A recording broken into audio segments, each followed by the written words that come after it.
O preso será informado de seus direitos, entre os quais o de permanecer calado, sendo-lhe assegurada a assistência da família e de advogado. Gente, o preso sempre tem que ser alertado disso, não tem exceção. Se não for, essa prisão vai ser ilegal.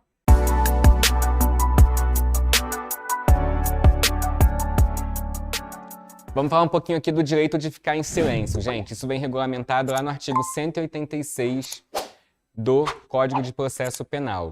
Depois de devidamente qualificado e cientificado do inteiro teor da acusação, o acusado será informado pelo juiz, antes de iniciar o interrogatório, do seu direito de permanecer calado e de não responder perguntas que lhe forem formuladas. Parágrafo único. O silêncio, que não importará em confissão, não poderá ser interpretado em prejuízo da defesa. Esse artigo aqui ele já fala lá da ação penal, artigo 186, tanto que ele fala em juiz e fala da acusado, tá vendo? Mas por que eu trouxe esse artigo aqui? Porque muitas vezes a questão fala desse artigo e da ação penal e faz a pergunta, e no inquérito? O que a gente tem que pensar? Se na ação penal, que é o procedimento mais formal e mais sério, não pode, que é onde isso poderia até gerar uma prova, muito menos na investigação. O raciocínio que a gente faz é esse. Se em juízo, que é o ato em que ele pode fazer a defesa dele, explicar o que aconteceu, formular sua tese defensiva, ele não é obrigado a falar, muito menos durante a investigação. Mas percebam que fala, depois de devidamente qualificado e cientificado do inteiro teor da acusação. Então, a qualificação dele é obrigatória. Ele tem que dizer o nome, tem que dizer filiação, endereço, formação. Isso não tem a ver com um fato criminoso, são dados da pessoa, não confundam. Então, essa primeira fase desse depoimento dele, desse interrogatório, ele não pode ficar em silêncio sobre a sua qualificação. Tanto que ele pode ser até obrigado a colocar impressão digital. Falamos isso aqui já hoje. Se houver dúvida sobre a identificação dele. Porque, gente, isso não tem nenhuma relação com o fato, concordam? Eu quero saber se você é você. Porque se eu precisar te achar amanhã, se eu precisar saber onde vou te localizar para cumprir uma sentença, etc., eu preciso saber, o Estado precisa saber onde você está e quem você é. Encerrada essa fase, silêncio é um direito que ele tem. E olha, parágrafo único. O silêncio não importa a confissão. Vejo muito isso cair em prova. Quem cala consente no direito penal? Não. Se ele ficou em silêncio, o juiz não pode nem mencionar. Ademais, após ouvidas as testemunhas, o réu ficou em silêncio. Não tem nada a ver, não posso usar isso. Eu só posso condenar alguém, o Estado só pode condenar alguém, se independente do silêncio dele tiver provas. Falei isso aqui já. O réu não é obrigado a produzir provas da inocência dele. Havendo dúvidas, ele vai ser absolvido, inocentado. Quem tem que produzir provas de que o fato foi praticado por ele é o Estado, o Ministério Público. Então, o silêncio dele não gera nenhuma consequência danosa para ele. É um direito que ele tem. O juiz não pode condenar com base apenas na confissão e muito menos com base apenas no silêncio dele. O silêncio não quer dizer que ele concorda. Isso é importante, gente, porque no direito processual civil, o silêncio do réu importa a concordância com o que o autor falou. No direito civil, porque a gente não está lidando com a vida da pessoa nem com a prisão. Mas no direito penal é o contrário. Então, no direito processual penal, o silêncio do réu não tem nenhuma consequência jurídica. Nenhuma, professor, nenhuma. Tá? Nenhuma consequência. Cuidado com isso. E a confissão, ela beneficia, mas ele não é obrigado a confessar, obviamente. Agora, o silêncio não tem valor de confissão. São coisas diferentes. A confissão tem que ser expressa, objetiva, voluntária sobre aquele fato ali. Tá? Por isso que se discute muito, gente, a questão da delação premiada. Não acho que vai cair na prova não, mas vai saber, né? Melhor a gente falar rapidinho. A delação premiada é quando a pessoa confessa um fato para ajudar a resolver uma situação. A gente teve muito isso na Lava Jato, delação premiada. E tem benefícios por conta disso. Ela entrega os outros, digamos assim. Ela cagueta os demais parceiros em troca de uma vantagem e por conta disso ela tem benefícios. E aí muito se discute se essa confissão da delação seria válida. Por quê? Porque é uma confissão que não é voluntária, eu confesso para ter uma vantagem. Mas hoje o entendimento é que essa confissão é válida porque eu não sou obrigado a fazê-la. E sou eu quem procuro o judiciário para fazer essa confissão. Agora, cuidado, havia situações em que a pessoa era presa ou conduzida à delegacia e ficava sendo coagida pelo delegado a fazer uma colaboração premiada. É melhor você falar e ter benefício, porque senão você vai se ferrar. Isso é voluntário, gente? Se eu estou preso ou conduzido? E teve muitos casos assim, todos foram anulados. Se a questão disser que a pessoa teve uma mínima coação do investigador ou do Estado juiz para que ela faça essa colaboração premiada, não tem valor. Isso seria equivalente a forçar a pessoa a entregar os demais parceiros. A delação premiada, então, ela tem que ser voluntária. E eu tenho que procurar, já falando, dizendo que eu quero entregar, que eu quero falar sobre aquele fato, tá? Não vamos esquecer disso, não. Tá? A colaboração premiada, a delação premiada tem que ser voluntária, não pode ter nenhuma interferência do agente estatal. Então, não posso conduzir a pessoa e nem mantê-la acautelada ou em delegacia, a fim de que ela faça isso com o tempo, com cansaço e tudo mais, tá? Por isso, foi nesse momento que surgiu essa discussão sobre não poder mais conduzir o investigado para prestar depoimento. Porque eu acabo forçando ele a fazer alguma coisa, entendeu? Exatamente, é melhor falar, tá? Pode sugerir, o advogado e o defensor pode. O certo, inclusive, a cautela da autoridade policial para evitar problema chegou alguém na delegacia e falou assim, eu quero colaborar com a solução desse caso, quero me entregar e quero fazer uma delação premiada. Tá bom, mas chama o seu advogado. Para não dizer daqui a 1, 2 anos, quando ele tiver com o advogado dele, que ele foi forçado. Porque há um risco de anular tudo aquilo ali na frente. Porque fica a palavra dele e é muito comum depois ele dizer que foi coagido. Que prova que o delegado vai ter que não foi? Entendeu? Foi filmado, mas ele vai dizer que foi coagido antes da filmagem, para prestar aquele depoimento. Então, o recomendado é que sempre tenha um defensor público e um advogado. Hoje o entendimento é que a delação só é válida se tiver um advogado participando, inclusive, ou um defensor público, tá? E aí vamos lá para o artigo 5º, inciso 63 da Constituição. O preso será informado de seus direitos, entre os quais o de permanecer calado, sendo-lhe assegurada a assistência da família e de advogado. Gente, o preso sempre tem que ser alertado disso, não tem exceção. Se não for, essa prisão vai ser ilegal. Ele tem que ser avisado na hora da prisão. Se você não quiser falar nada, não fala nada agora, porque o que você falar pode ser usado contra você. Igual a gente vê em filme, é isso mesmo. Porque tudo que ele falar ali, se ele não for alertado sobre isso, não vai ter valor jurídico. Chega o policial na delegacia e fala, ó, no carro aqui ele me confessou tudo. É muito comum, já vi torcendo de casa assim, no carro ele me confessou tudo. Que estava realmente vendendo droga, estava passando droga porque estava passando necessidade, por isso resolveu vender essa droga. Eu fiz até uma audiência assim hoje. E aí o delegado coloca no depoimento do policial, a investigação segue e em juízo ele fala, eu não fui avisado e eu não falei nada disso. Se não foi avisado, a polícia que vai ter que provar que falou.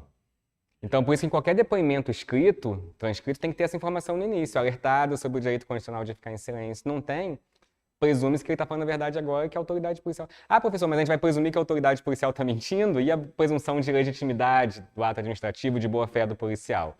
Essa presunção exige que seja comprovada, eu tenho que ter registrado aí. Qual a dificuldade de botar uma linha no depoimento dele no início, de que ele foi alertado? Ou se é uma filmagem, que hoje em dia tem muito depoimento filmado em delegacia, primeiro ato.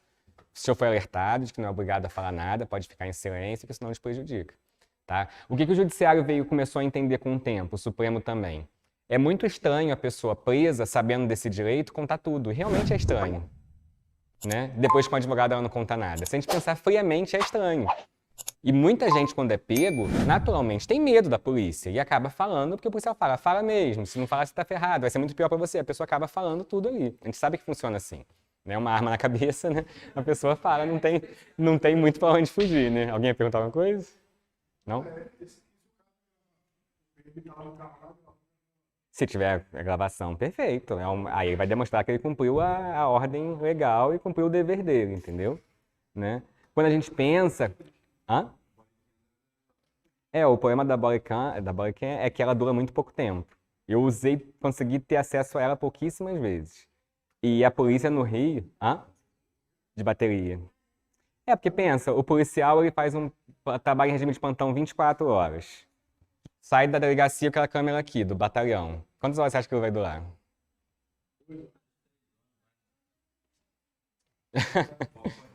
Mas qual o problema hoje? Qual o problema hoje? O problema hoje é que, sabendo que tem, o juiz, a defesa lá exige ver. Aí não tem, isso gera o quê? Dúvida. Se tem a bodycam, será que realmente não filmou porque acabou a bateria ou porque o policial desligou? Olha a dúvida no ar aí. Aí esse trabalho do policial que atuou corretamente, amanhã é jogado fora porque vai passar na rua, tá esse réu aí solto, porque foi solto porque a câmera não funcionou. Entendeu? Essa bola quem é um tiro contra um tiro no pé, porque se tem que funcionar. E a maior parte não funciona. Já peguei um monte de caso assim, entendeu? É tenso. Já que tá botando, tem que ser uma que aguente o tempo todo. Entendeu?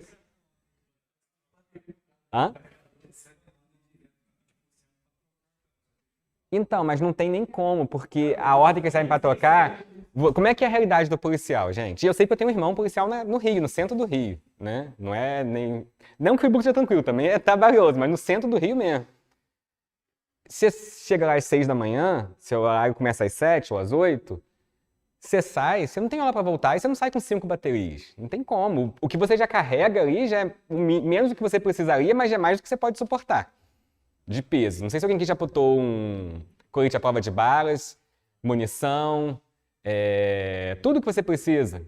Eu fiz um curso no BOP uma vez, 4 dias, no primeiro dia eu tava pedindo arrego já querendo sair dali, entendeu? Porque eu já pingava no Rio de Janeiro, só o capacete que pesa uns 5 quilos. Entendeu? Não é uma coisa simples. E aí, no meio do Rio de Janeiro, 45 graus, você vai lembrar de trocar bateria, gente? Sinceramente, tendo que estar vigiando, porque se você parar meia hora para tirar, desmonta aquilo tudo, é impossível. É impossível. Entendeu? Não tem como. Mas os policiais falam em audiência. Espera aí um minutinho. A defesa pergunta na audiência ao policial. O policial foi com a maior boa vontade, fez o trabalho dele. Gente, ser policial um dia não é fácil não, tá? É muito difícil. É muito difícil, eu confesso pra vocês. O policial senta lá, aí o promotor faz as perguntas, primeiro faz o promotor e depois a defesa. Aí a defesa do acusado olha o policial e fala: seu bolequim estava desligado? Não, acabou a bateria. Tá, sem mais perguntas. Como é que eu sei se é verdade ou se não é? Entende? É muito complicado, é muito difícil. E por outro lado, quase sempre a defesa contém, se não for uma perseguição à noite, tudo, quase sempre tem algum vizinho que filmou no WhatsApp a ocorrência. Hoje em dia isso aqui é o que tem de policial afastado e respondendo PAD por conta de gravação feita por alguém que estava perto da operação, não tá no gibi, é muita coisa. É muita coisa. E normalmente só aparece a filmagem que interessa a esse investigado. Só o trecho que interessa a ele. Já mandam cortado, já mandam editado, não tem a ocorrência inteira. Normalmente a defesa dos policiais é essa. Não tá no contexto exato aqui. Tá, mas até apurar, deixa sua arma aqui, sua carteira aqui, tá afastado, até apurar, e aí. Entendeu? Então hoje em dia tem que tomar muito cuidado na sua atuação. Eu sei que hoje em dia tem muitos policiais que tem coisas que eles veem acontecendo e deixam passar porque vai dar menos trabalho para ele. Fato. Porque o trabalho que ele vai ter, se ele não tiver condições de provar aquilo exatamente como foi, né, é igual a abordagem. A abordagem, a gente falou aqui, tem que ter fundado a suspeita. Se eu tenho a câmera aqui, dá pra ver. A pessoa estava andando estranha, viu, passando alguma... Agora você não tem. E cada vez mais o Supremo Tribunal Federal e o Tribunal Superior, eles vêm exigindo uma cobrança maior aos ditames legais sobre esses atos, a fim de coibir abusos, entendeu? Só que ao mesmo tempo não se dá à polícia a estrutura necessária para que ela possa trabalhar bem. Então é um caminho. E isso não é só na polícia, não, né? Qualquer cargo público cada vez está sendo mais difícil o desempenho do trabalho, porque falta gente, não se dá o valor exato que teria que se dar aos servidores e tudo mais. É uma coisa normal, mas a carreira pública ainda é uma carreira muito boa, não quero desanimar vocês, não. Mas é só para na hora da prova vocês terem essa ciência do que acontece, tá? E aí tem que ter esse alerta, e se houver discussão, vai caber à polícia comprovar que fez esse alerta aqui, a fim de validar essa fala da pessoa, entendeu? Se não tiver, essa fala não vai ter valor. Ela tem que ser alertada de que ela tem direito a ter assistência da família. É aquela famosa chamada, você tem direito a ligar para alguém da sua família, tem direito a ligar para o seu advogado, ou chamar o defensor público, e o direito de ser cientificado de que você não é obrigado a falar, que você pode ficar em silêncio, tá?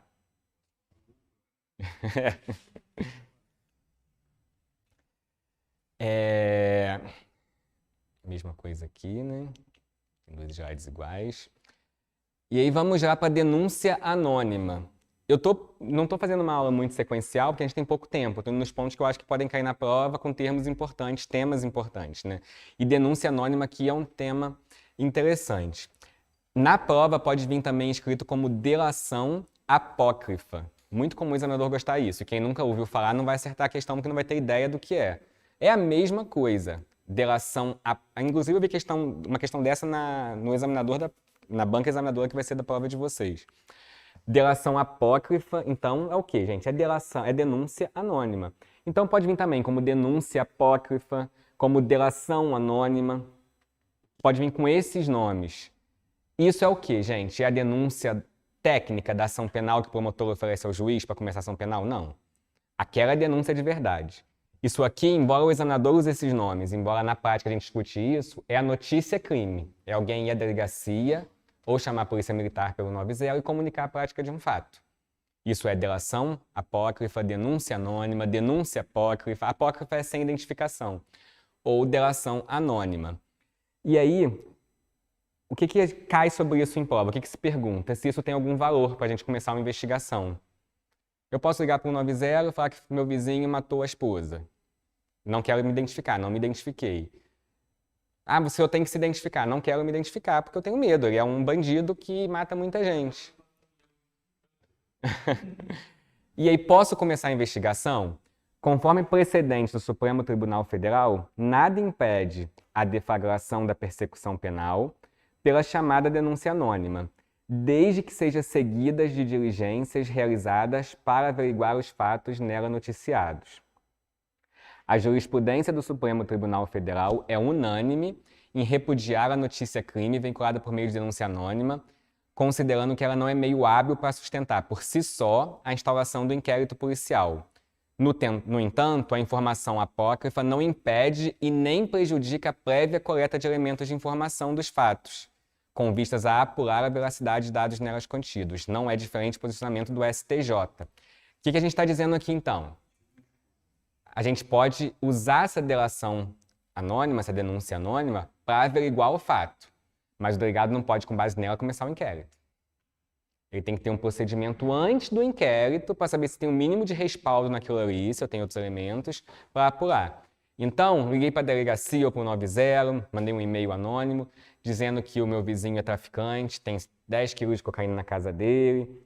Posso pedir uma busca e apreensão? Delegado, você entender que sim, para averiguar aquilo ali, tem elementos? Só com base nisso? Não. Eu tenho que saber o quê?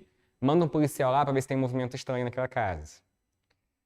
Vê se essa pessoa já respondeu por tráfico nesse endereço aqui, se a gente já tem algum... Entendeu? Tem que ter eu posso usar isso como base para começar uma apuração, mas para começar a investigação, eu tenho que ter um pouquinho mais.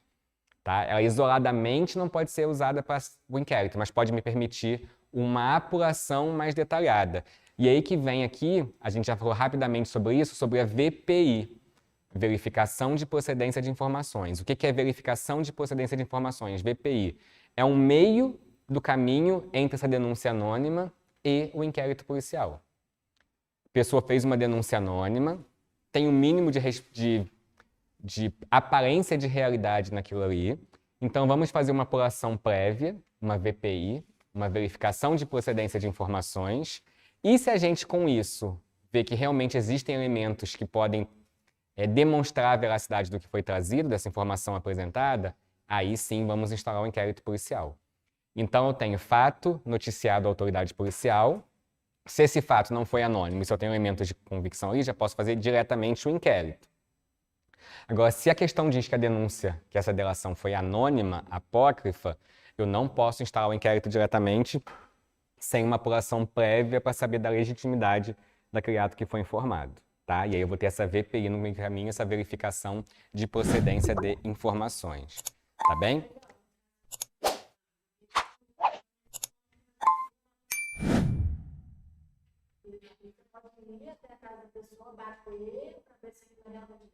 Isso. Por exemplo, se um caso exatamente como você trouxe, aí eu ligo para o 90.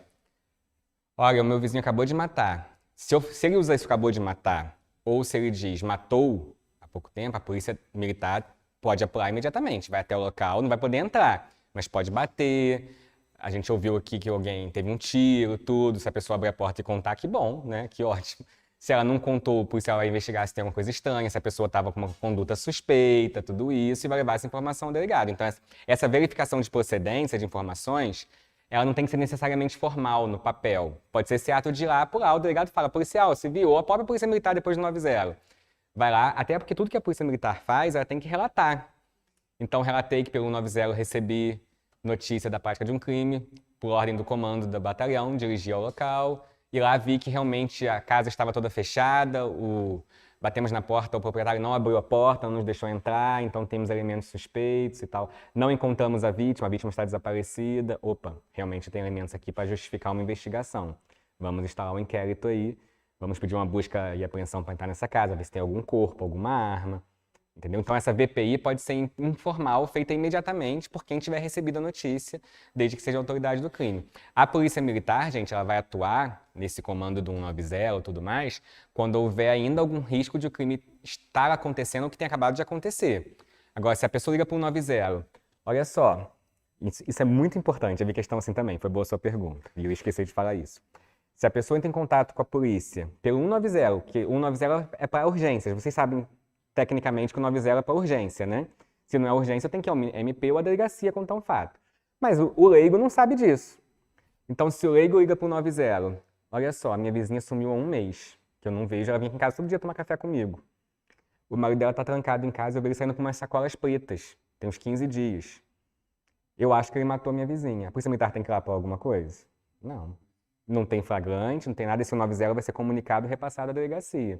Como essa denúncia foi anônima, o delegado vai ter que fazer uma VPI.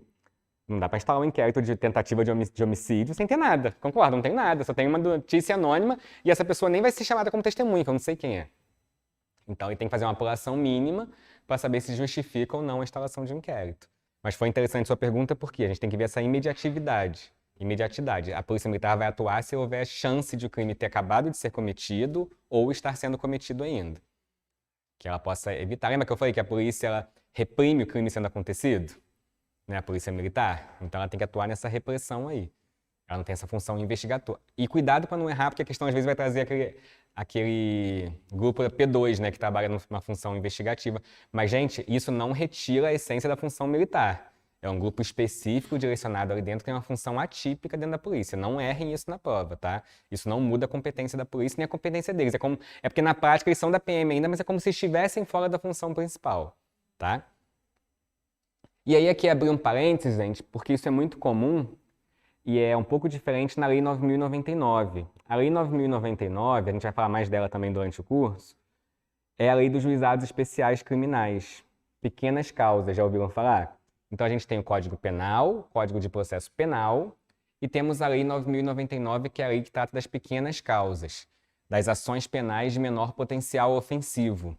E diz lá no artigo 69, a autoridade policial que tomar conhecimento da ocorrência lavrará termo circunstanciado e o encaminhará imediatamente ao juizado, com o autor do fato e a vítima, providenciando-se as requisições dos exames periciais necessários.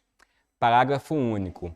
Ao autor do fato, que após a lavratura do termo, for imediatamente encaminhado ao juizado ou assumir o compromisso de a ele comparecer, não se imporá prisão em flagrante, nem se exigirá fiança. Em caso de violência doméstica, o juiz poderá determinar, como medida de cautela, seu afastamento do lar, domicílio ou local de convivência com a vítima. O que a gente está falando aqui? Por que eu trouxe isso aqui no meio dessa matéria, desse ponto? Porque a gente está falando aqui de prisão, de inquérito policial, de quando a autoridade recebe a notícia de um fato, o que ela faz, se faz VPI, se faz inquérito. Mas tudo o que eu falei vale para os crimes do Código Penal de médio ou maior potencial ofensivo. Não precisam decorar quais são, porque a prova não vai poder cobrar isso de vocês. Não é uma prova de nível superior que tem que saber a pena de cada crime de cabeça. Mas se o crime for de menor potencial ofensivo, isso vocês têm que saber, menor potencial ofensivo. Se a lei falar juizado criminal, falar pequenas causas ou falar crimes de menor potencial ofensivo, estamos falando do procedimento da Lei 9.099. E nesse procedimento a gente não tem inquérito como regra e não temos prisão em flagrante. Crime de ameaça, um crime de lesão corporal leve, que não seja da Lei Maria da Penha, um crime de estelionato, simples. Isso vai para o juizado especial de pequenas causas, para a Lei 9.099. E aí, gente, aqui a gente tem um nome interessante, que é termo circunstanciado. Isso substitui o inquérito policial se o crime for de menor potencial ofensivo. E aí o delegado, a autoridade policial, ele escuta os envolvidos nesse termo e já manda para o fórum, para o juizado. Não fica com isso aí para investigar. Ele só vai investigar se no juizado o promotor entender que tem que ter algum dado a mais. E aí isso pode virar um inquérito, mas como regra não existe inquérito na Lei 9.099. Na Lei 9.099 vai ser um termo circunstanciado. E aí já vai direto para o fórum. Por que já vai direto? Porque nesses tipos de crime, a lei traz muitos benefícios que a pessoa pode aceitar antes de ser denunciada. Transação penal, suspensão condicional do processo. A gente vai falar depois com mais calma sobre isso. Ou seja, existe uma possibilidade de ser feito um acordo com a justiça, porque o crime é muito leve, é muito pequeno. Então a gente não vai falar via de regra em inquérito policial quando o crime for de menor potencial ofensivo, que é aquele crime que tem a pena máxima inferior a 2 anos, tá?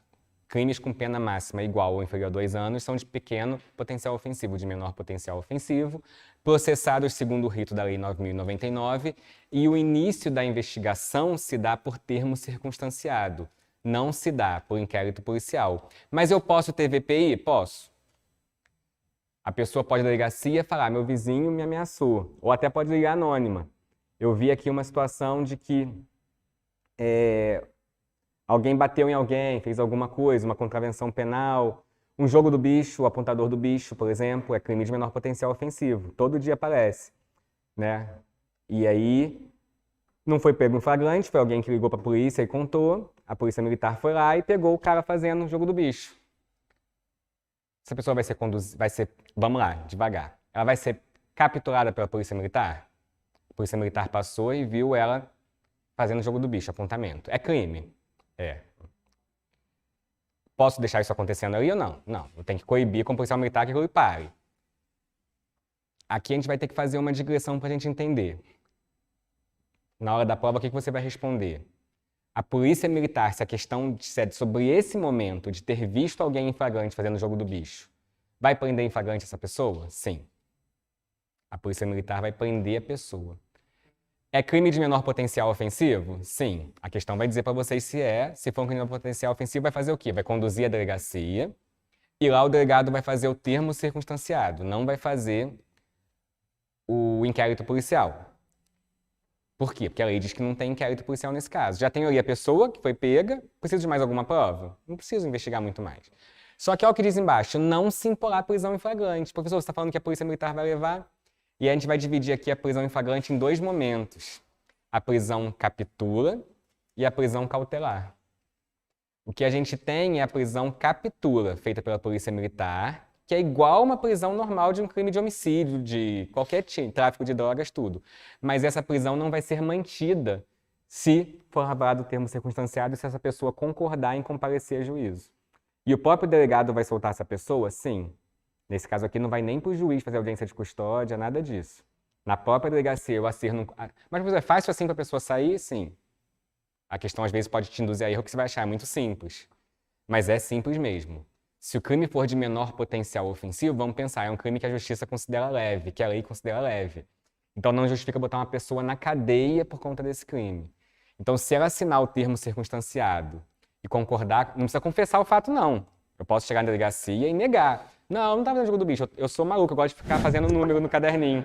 Posso falar isso. Ou posso ficar em silêncio. Acontece o tempo todo. E normalmente o apontador do bicho ele fica em silêncio, ele não fala nada, que a orientação que ele tem é de não falar nada. Mas eu assino aqui que eu concordo em ir na frente do juiz lá no fórum para ver se tem algum benefício para mim. Então tá bom, assina aqui e sai. Não tem prisão em flagrante. Eu tenho a prisão captura. Então tem que tomar cuidado com esse desenho da questão para saber qual o momento exato. Mas a polícia militar vai prender em flagrante delito. Por quê, gente? Porque está sendo cometido um crime. Seja de menor potencial ofensivo, médio potencial ofensivo ou maior potencial ofensivo, se existe um crime sendo cometido, cabe a prisão em flagrante, captura. Mas se for de menor potencial ofensivo, essa prisão não vai se converter em prisão preventiva, em prisão cautelar de nenhuma espécie. A pessoa vai ser liberada automaticamente na delegacia quando for lavrado o termo circunstanciado e ela concordar em assinar esse termo. Tá? Ela tem que concordar, diga. Se ele for reincidente, nesse momento inicial da Lei 9.099 de pequenas causas, a reincidência não tem relevância. Porque a reincidência ela só tem, digamos assim, repercussão em 2 momentos.